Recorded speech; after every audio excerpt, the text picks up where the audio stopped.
Halo, Assalamualaikum warahmatullahi wabarakatuh. Good morning, everybody.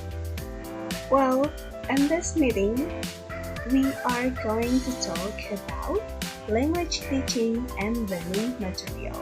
But before that, let's start our meeting today by saying Basmalah together. Bismillahirrahmanirrahim. Well, let's talk about the objective of our learning today first. There are two objectives of today's learning. The first is students are able to define the definition of learning material. The second objective is students are able to define characteristics of the good teaching and learning material. Okay, let's continue to the definition. Yeah, the first one, let's talk about the definition of material itself. Yeah, learning materials is anything which is used to help language learner to learn. The materials can be in form of textbook, workbook, cassette, video, handout, newspaper, and many others. This definition is stated by Tomlinson in 2011. Well, let's go to the classification of materials. Yeah, the first classification is printed materials. So the materials are formed in the printed one, as like textbook and pictures in the printed pictures, I mean magazine, newspaper, and so on. The second one is audio materials in the form of event that can be listened, as like cassette and others. The third one is audio visual materials, as like film or video. The fourth one is interactive teaching materials, as like web-based learning materials.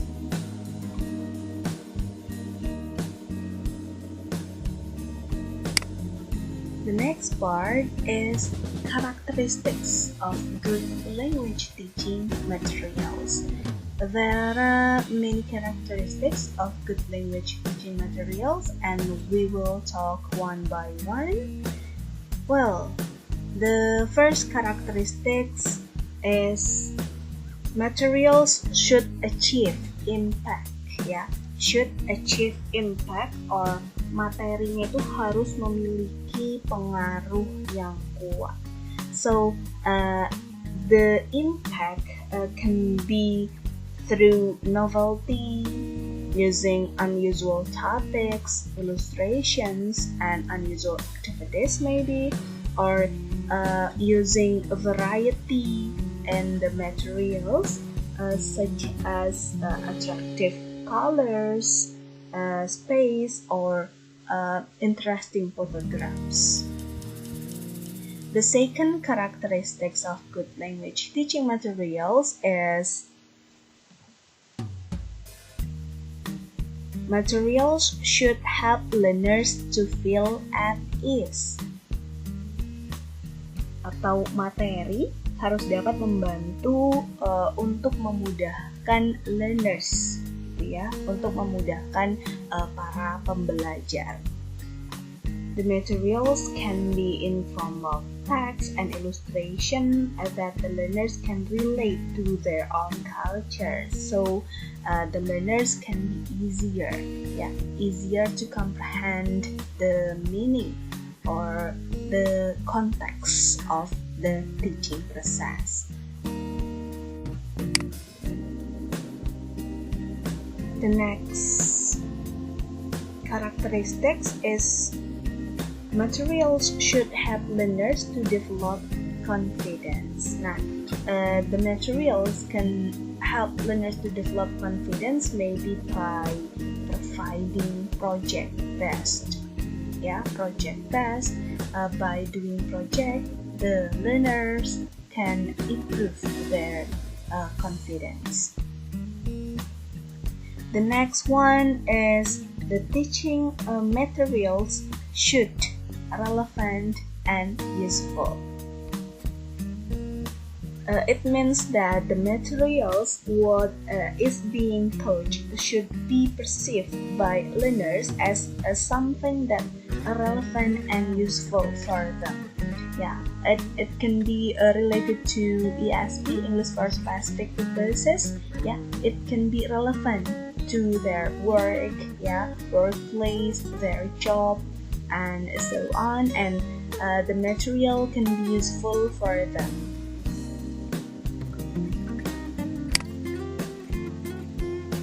The next characteristic is materials should require and facilitate learner self-investment. Material can help the learners to get their self-investment, to achieve self-investment by providing the learners with choices of focus and activity, by giving them topic control, and by engaging them in a learner-centered discovery activities. So the materials need to be filled by learner-centered activities.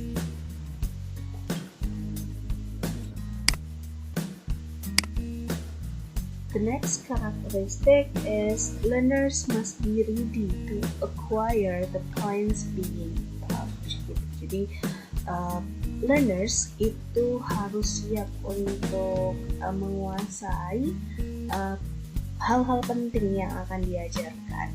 Hal ini bisa kita lakukan dengan mengajarkan sesuai dengan tahapan-tahapan gitu, based on the stage, based on the stage of difficulties, dari yang termudah kemudian naik lagi ke sedang dan baru ke yang sulit. Jadi we need to make sure that our learners are ready to achieve, to acquire the points that we will teach to them. The next one is materials should expose the learners to language in authentic use. So we need to make sure, should make sure that the material that we give to our learners is in the form of authentic use, as like by provide the students or the learners interviewing the teacher, doing a project in the local community, or listening to the radio, and so on. The next characteristic is the learner's attention should be drawn to linguistic features of the input. So the previous characteristics is the learners need to expose to language in authentic use. In the form of authentic material, the learners need to be drawn about the linguistic features of the authentic material. Jadi butuh diberitahu mengenai linguistic feature dari input teks dari authentic material yang sudah diberikan itu tadi, seperti itu.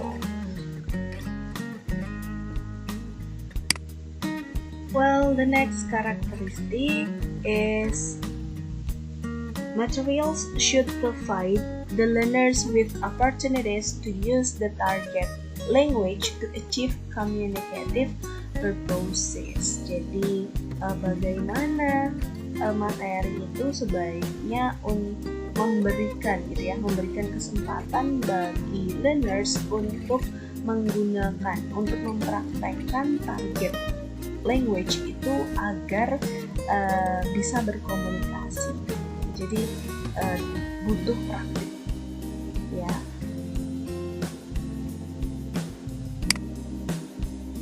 The next characteristics is materials should take into account that the positive effects of instruction are usually delayed.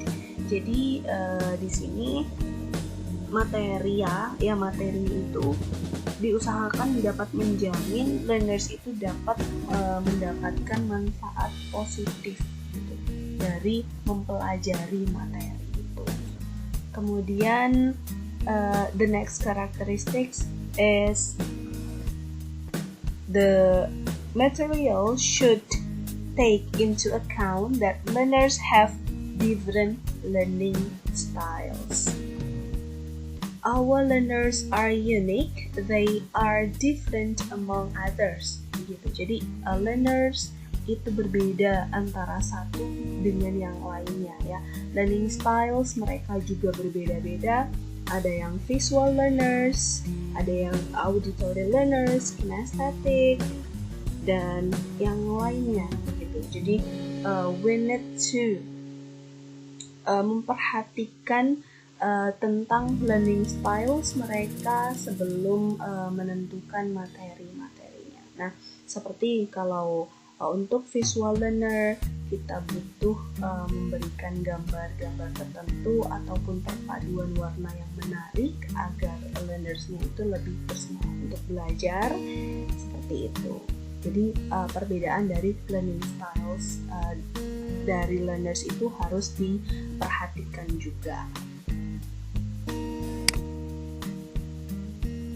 Then, materials should take into account that learners differ in affective attitudes.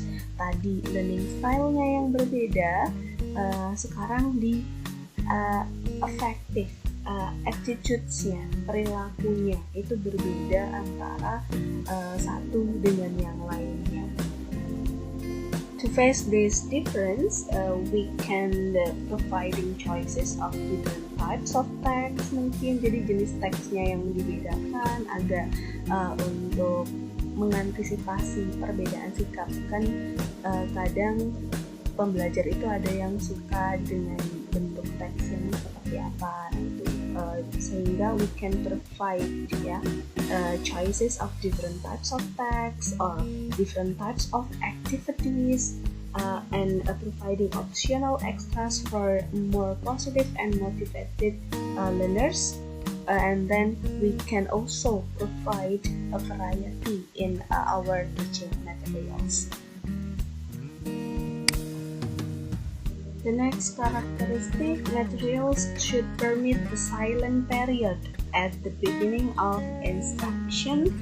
Jadi materi sebaiknya memberikan kesempatan berpikir di awal pembelajaran. Jadi memberikan kesempatan untuk siswa ataupun learners itu siap gitu ya. Tidak tiba-tiba langsung diajak speaking bahasa Inggris untuk beginners misalnya. Jadi diberikan kesempatan bagi learners untuk siap ya, to be ready to speak. Kemudian the next characteristic is materials should maximize learning potential by encouraging intellectual, aesthetic, and emotional involvement which stimulates both right and left brain activities. Jadi sebaiknya teaching materials itu menyeimbangkan aktivitas right and left brain activities-nya. Seperti contoh, we can combine the activity in our material by providing learners to recite a dialogue and sing a song and do a substitution drill. Yeah, so we can mix the activity in our material to maximize learning potential by stimulates both right and left brain activities. Well, the 15th characteristic is material should not rely too much on controlled practice.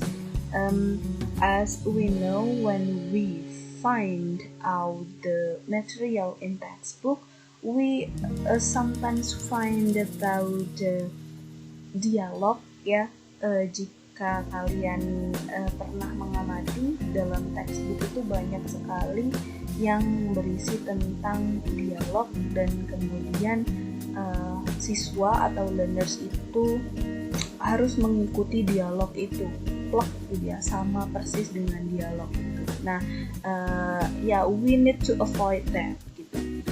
Sebisa mungkin jangan terlalu banyak untuk controlled practice itu, yang harus seperti itu, persis seperti itu. Jadi we can modify the activity, not only control practice by reading the dialogue, practicing the dialogue itu aja, tapi we can make them to create such kind of a different dialogue by themselves, and they can practice it gitu. Jadi bisa dikombinasikan. Kemudian the last characteristic of good language teaching materials by Tomlinson. Di sini adalah materials should provide opportunities for outcome feedback.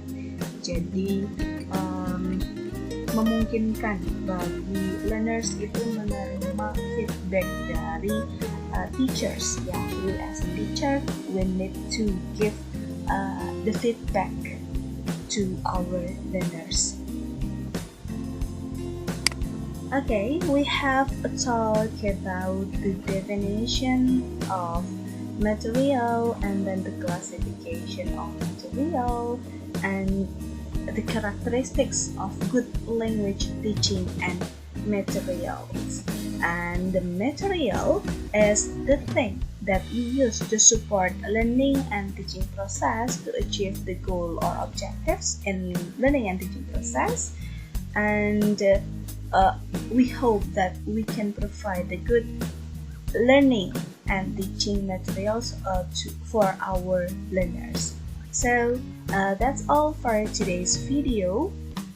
Please read your LMS forum. You can post your question here in the comment or to the LMS forum, and I've posted the task for you in LMS forum. Don't forget to read the information there. Okay, thank you for today, and the last saying, wassalamualaikum warahmatullahi wabarakatuh. Thank you for watching.